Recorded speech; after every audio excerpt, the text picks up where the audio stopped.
Welcome to SortaOkay Reviews, where every fandom's welcome. I'm Nathan Bedard, I'm Brad Newton. and today we're reviewing A Quiet Place. John Krasinski both directed and stars in A Quiet Place, along with his wife, Emily Blunt.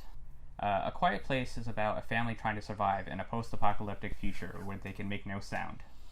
And they're also hunted by these creatures that we know nothing about. So, what were your overall impressions of this movie? So when I first saw the trailer for this, I was instantly tied in. I mean, it was such an interesting concept. It had a great cast, and it was something. It looked different. It looked new, and I've seen it twice now, and I could say that my opinions of this movie have not changed since then. Yeah, I just saw it for the first time today. I will say I am not a fan of the horror genre at all. Like, I don't go see any horror movies. But I remember when I saw the trailer for this, I was like, that looks like a really interesting concept. So I wanted to go see it, and yeah, I think it was a good movie, like, overall. Yeah, this movie with John directing it, not his first directorial debut, but he's still relatively new, and to take on a genre that maybe he's not mostly familiar with and known for, and that it's really hard to do sometimes. He nails it, and he also takes a concept that's hard and directs. They're making no sound. You have to rely solely on the acting ability of all your cast.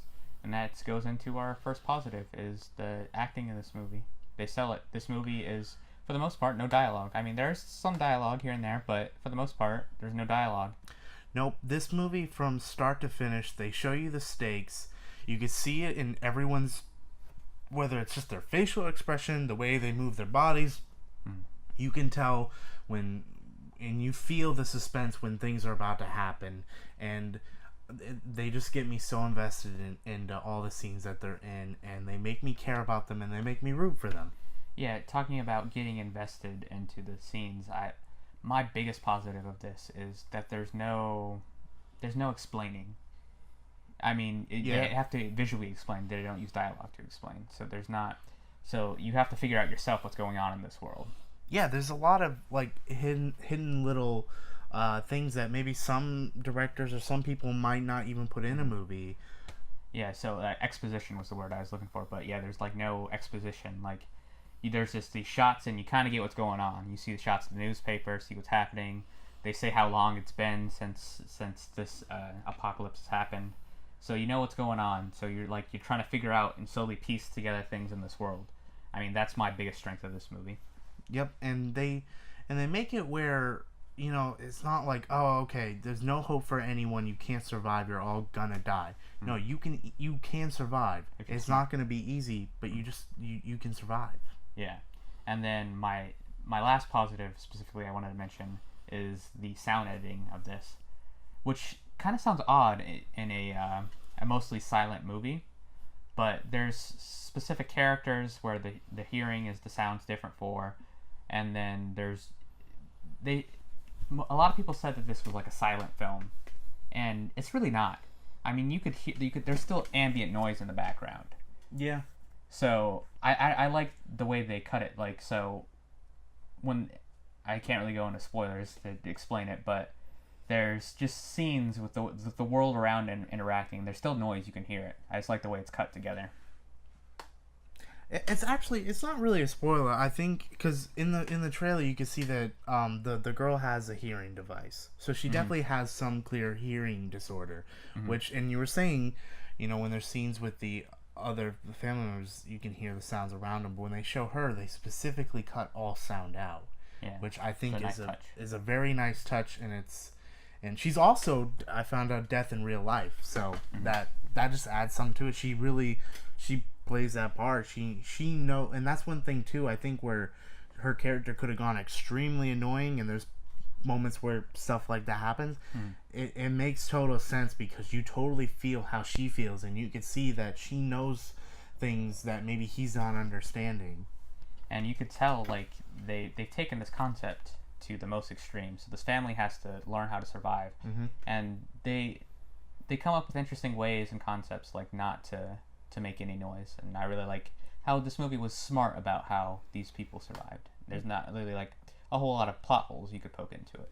Yeah, they really set up this world too. Like, I don't know if they'll ever do a sequel, but I mean, I would like to maybe see other parts of the world, maybe where this is happening or how they're dealing with it. Yeah, so you reacted to this movie a lot more positively than I did. Not to say that I don't think it was a bad movie. Yeah. But with every movie, there's negatives. So what was your negative about it? One of my negatives, I think this is a small one. Just I do think that there was a jump scare in the movie that I think was just like just your common, hey, you know what's about to happen, and it's just your typical jump scare, and it's like, John, I know you're better than that, but that was the minor one. But one of my biggest things was I feel like there was a scene in this movie that the movie you said was a lot of show not tell, but this scene I think could have been even explained better or shown, or just maybe not even in the movie at all. It was just I keep thinking back to it because I'm like what was that for? Because everything else is so amazing in this film. I disagree with the scene you're talking about. I thought it was world building, but anyway, back to your jump scare thing. That was my negative. Was there was too many of them. There's like a specific part in the movie where there's like a few jump scares like with back to back.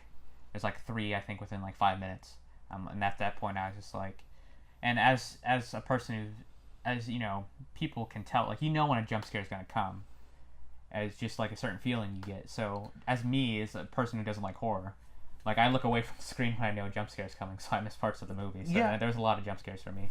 I get what you're saying. I just felt like they fit for the film, though. I felt like while they were like the one could have been taken out, it wasn't, and no meaning to it. The other ones were like, they felt like they should have been there. They felt like, and even the jump scares, like they weren't really. I don't think jump scares. I think it was just the anticipation was brought up. I don't mind the anticipation. It's just there's too many of them, and there's too many troll jump scares, if you will, in it. But anyway, you talked about the random scene, which I don't really think that bothered me. And my negative is, while I understand it, the ending just kind of got repetitive for me. It was like the characters do this and they do it over again, they do it over again, and I get that they're learning, but for me it just seemed like, okay, I feel like we just saw this scene. But other than that, I overall think it was a really good movie. Yeah, I do too. I love this movie.